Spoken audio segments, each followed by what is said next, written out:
Извештајот на Греко ги потврдува напорите на владата во борбата против корупцијата. Премиерот Мицкоски задоволен од оценката дека Македонија бележи напредок и дека има имплементирано 17 од вкупно 23 препораки. Тој вели дека по години на институционален мрак, извештајот е сигнал дека Македонија се движи напред кон систем што функционира. Според Мицкоски, се нотира напредок за само една година, односно наместо држава каде што корупцијата била правило, правдата селективна, а институциите нефункционални, ова е потврда дека Македонија бележи видливи резултати, подобрувања и ја напушта старата пракса. Со затварањето на постапките за усогласување, групата на држави против корупција на Советот на Европа испрати јасна порака дека постојат видливи резултати, конкретни подобрувања и силна политичка волја за прекин со старите практики.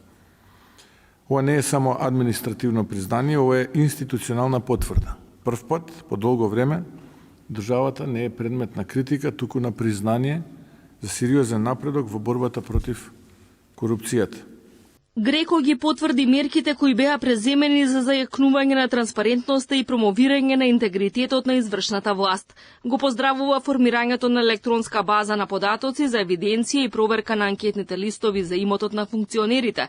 Во извештајот пишува дека очекувањата се нацрт измените на Законот за спречување корупција и судирни интереси, насочени кон зајакнување на режимот на санкции, да бидат усвоени до крајот на годинава. Греко забележува напредок, особено во законската реформа за поголема оперативна независност на полицијата и механизмите за надзор. Сепак бара да се вложи повеќе напор за да се обезбедат објективни и транспарентни процени и да се зајакне заштитата на дојавувачите.